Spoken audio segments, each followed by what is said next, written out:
Olá a todos, sejam bem-vindos e obrigado por estarem a assistir a mais esta entrevista inserida no ciclo de entrevistas 20 minutos com filosofia que temos vindo a organizar. O tema desta entrevista são as pirâmides e os segredos que elas encerram. A pessoa que vai responder às questões que eu irei colocar é o diretor da Nova Acrópole de Coimbra, o professor José Ramos. Boa tarde. Olá, boa tarde.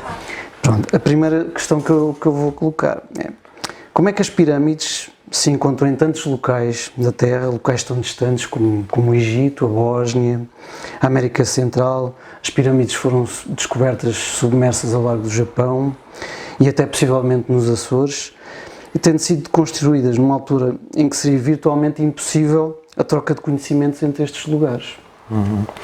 Sim, olá, boa tarde a todos. É de facto uma questão que se coloca e que não há uma resposta absoluta para dar. Há várias possibilidades e que se calhar se prende também com a própria noção que nós temos da história. Se calhar nós dizemos que não tiveram contacto, não sabemos. Também se coloca outra questão, que é a possibilidade de muitas dessas culturas serem herdeiras de civilizações anteriores. Claro que isto não faz parte da visão oficial da história, mas são várias questões que nos temos que colocar. E não só no campo de hipóteses totalmente descabidas, mas que têm alguma fundamentação, porque se nós olharmos de facto com atenção e virmos que há essa estrutura de construção, que de si não é uma estrutura fácil, porque, enfim, é mais fácil fazer um edifício qualquer de forma cúbica do que de forma piramidal. E porque é que todas essas culturas, para além do valor simbólico, porque é que vão edificar estruturas piramidais? De facto, se tem vindo a descobrir em vários locais, inclusive, pois, parece que, através de descobertas de sonar e de outras, que existem pirâmides afundadas no Oceano Atlântico, e isso nos levaria, talvez, pelo menos colocar a hipótese. Eu penso que colocar hipóteses de investigação nunca fez mal a ninguém, fechar-nos a elas, sim, e isso é nessa condição também que eu estou aqui a falar sobre o tema, já que não sou arqueólogo, mas porque a filosofia nos faz pensar sobre a história da humanidade e nos faz olhar com uma abertura face a diferentes possibilidades que podem estar na raiz dessa diversidade de civilizações com construção piramidal. A hipótese que eu dizia era, de facto, da existência de uma civilização muito anterior, entre as quais a Atlântida, que fala Platão e não só, e que se sabe hoje que existiu um grande troço de terra, não sabemos exatamente a sua dimensão, mas se sabe, geologicamente, um grande troço de terra que se encontra afundado no Oceano Atlântico e que teve à superfície. E para além de muitas, enfim, esse tema da Atlântida seria outro tema, mas que se pensarmos que se há uma raiz por detrás, pode haver diferentes civilizações que vão erguer desse modo. Inclusive nos Açores, não falo da possibilidade de uma que tenha sido encontrada submersa, porque há aí alguma polémica sobre o tema, mas nos próprios Açores foram descobertas pirâmides de forma mais rudimentar, mais pequenas, etc., que levantaram inicialmente hipótese muito simplista, amontoados de pedras, mas que são estruturas que estão edificadas com um propósito, com câmaras interiores, etc. E, portanto, que podem ser, de facto, tudo isso vestígios de uma memória que vem muito mais longínqua no tempo. A maior pirâmide que se conhece é a Pirâmide do Sol, na Bósnia, com uma altura de 236 metros, datada pelo método radiocarbono como tendo mais de 10 mil anos. Como é que isso será possível, não é? 10 mil anos, quando supostamente os seres humanos viviam em cavernas nessa altura. Certo. Há aí várias questões. Primeiro é dizermos que o ser humano vivia nessa altura em cavernas, não o podemos afirmar. Podemos dizer que alguns seres humanos viviam em cavernas. Também, hoje em dia, há seres humanos que vivem, se não em cavernas, em estado semelhante. E não toda a humanidade vive simultaneamente nesse estado. Portanto, não quer dizer que, podendo haver, de facto, uma parte da humanidade que vivia em cavernas, que toda a humanidade vivia. Esses 10 mil anos, que na verdade dão uma margem entre os 10 e os 20 mil anos, e que é muito curioso porque tradicional, ou seja, em termos de tradição, de sabedoria, etc., no Egito, a antiguidade das pirâmides do Egito ronda precisamente por volta dos 20 mil anos. Há muitas descobertas e cada vez estão a surgir mais. E estão a surgir mais, se calhar não propriamente pelas descobertas em si, mas porque começa a haver também uma abertura para colocar, em termos cronológicos, essas descobertas noutros quadrantes e não simplesmente encerrar como um enigma da história.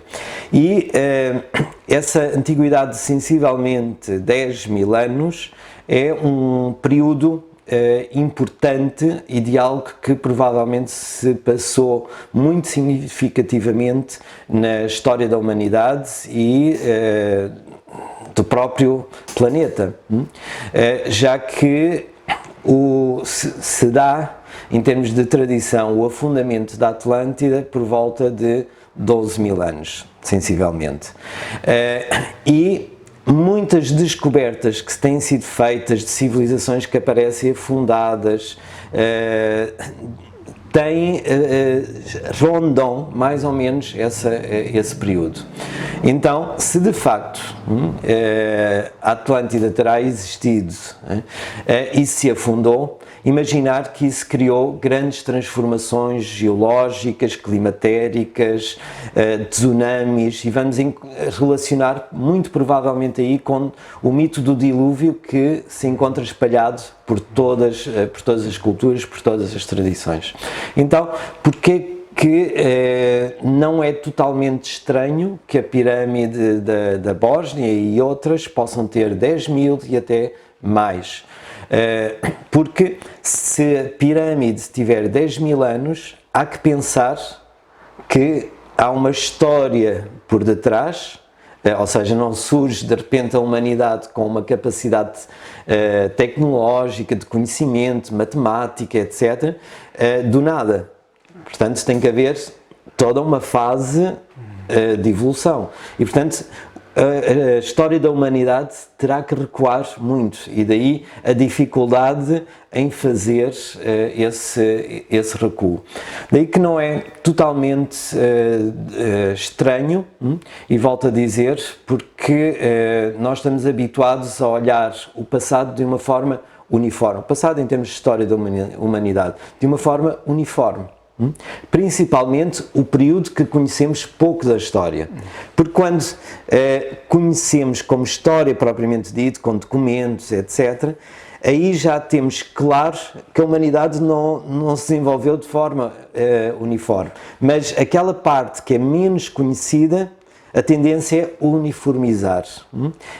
E penso que a construção da nossa compreensão da história tem perdido muito, precisamente por esse preconceito que faz que não se olhe uma série de descobertas, de elementos, com abertura, mas procurando forçar de forma a não nos criar inquietações de perguntas. Sem muitas pirâmides, nunca foi encontrado nenhum corpo ou tesouro no seu interior. O que eram e para que foram então construídas? Na verdade, em algumas foram encontradas múmias, mas na maior parte, de facto, não. E na maior parte, nas diferentes culturas onde aparecem pirâmides, inclusive no próprio Egito, as pirâmides hoje, aqueles que possam ter uma visão um pouco mais aberta e que não reproduzir algo que vem de tempos, de décadas ou até de séculos em que se conhecia pouco da história e pouco do Egito, de dizer que as pirâmides seriam túmulos, que é algo completamente, desculpem, mas absurdo hoje alimentar essa ideia e essa imagem, apesar de ela continuar, no fundo, a fazer parte, de alguma forma, do modo da maior parte das pessoas olharem o Egito e as pirâmides. De facto, a maior parte das pirâmides não foi encontrado qualquer túmulo, o que nos demonstra claramente que essa não foi a sua função. E mesmo aquelas onde pode ter sido encontrado alguma múmia, não significa de forma alguma que tenham sido construídas para essa finalidade. Porque, por exemplo, as nossas catedrais medievais, também lá estão túmulos, e elas não foram construídas com essa finalidade, mas porque se tratava de um lugar sagrado, etc. Determinados personagens, ou pela sua importância, ou pela sua natureza, etc., foram aí enterrados. Então, também aqueles que se encontram no Egito, ou que se encontraram no Egito, pode ter sido, eu não afirmo, mas pode ter sido também esse propósito. O que se sabe, seguramente, é que pelo menos as três principais pirâmides do Egito, do Vale de Gizé, Quéops, Quefren e Micrines, que não foi encontrado de nenhum corpo. Ou melhor, na de Micrines foi encontrado, embora se presuma muito claramente pelo tipo de sarcófago, etc., que não foi contemporâneo, digamos, da pirâmide. E, portanto, a função das pirâmides não era de forma alguma. Aliás, seria completamente uma loucura. E eu agora não vou porque não tenho tempo, mas existem imensos dados, contas feitas sobre a questão das pedras, que é impossível na vida de uma pessoa construir uma pirâmide. Pelo menos segundo os métodos que nós pensamos que os egípcios teriam. Ou seja, por esses métodos, que de si já são quase impossíveis para a construção de uma pirâmide, o tempo que demoraria teria que ser mais ou menos o avô a construir a pirâmide para o neto. E que não corresponde também às teorias normalmente aceitas, porque se pensa que foi, por exemplo, de Quéops, o faraó Quéops, que mandou construir a pirâmide para si. Então, essas pirâmides eram templos, e isso tem a ver com a própria sentido, finalidade da pirâmide. A sua estrutura piramidal é extremamente importante, é simbólica. Pirâmide, já agora, é o nome dado pelos gregos, não era o nome egípcio para essa edificação, e que vem de pir, que significa fogo. E a própria forma representa isso, sendo que o fogo foi sempre símbolo da espiritualização e da verticalização do ser humano. E as pirâmides eram, ou constituíam para os egípcios, para além de muitas coisas, porque as pirâmides são grandes tratados de ciência também egípcia.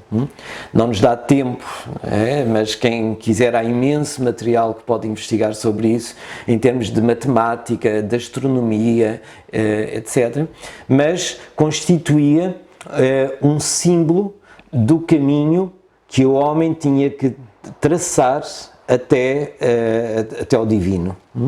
Ou seja, representava todo esse processo de verticalização do homem para o divino, em que o quadrado da base simbolizava o mundo concreto, o mundo material, a própria natureza, e as fases triangulares, esse processo de verticalização que levava, pois, ao vértice, à unidade, e que simbolizava, no fundo, para os egípcios, essa ideia de unidade também relacionada com o Sol. E isto nos traz uma curiosidade interessante, é que o eixo da pirâmide, o eixo central da pirâmide, a sua medida, elevada a 10, dá a distância entre a Terra e o Sol. E, portanto, que representa já esse caminho que o homem tem que percorrer para chegar a essa luminosidade, a essa luz, a essa espiritualidade, até Deus, ou o nome que lhe quisermos atribuir.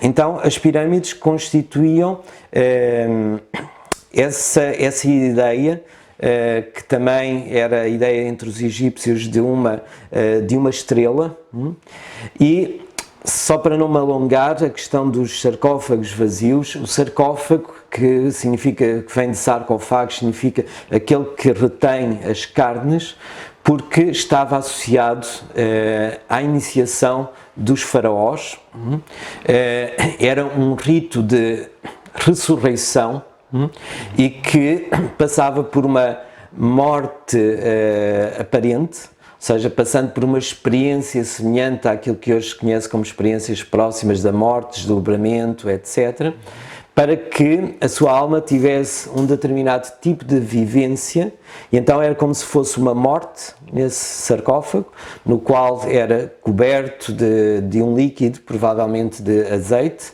e que, pois, renascia daí como um novo ser, reunificado como Osíris no Egito, ou seja, aquele que encontrou a unidade. E era só dos faraós? Provavelmente não, mas o rito, digamos, principal das pirâmides, pelo menos nas pirâmides, porque haviam outros templos e com outras finalidades, estava intimamente relacionado com o faraó. Qual a razão para as pirâmides terem alinhamentos astronómicos, como o caso das 3 grandes pirâmides de Gizé, no Egito, que estão alinhadas com as 3 estrelas do cinturão de Orião?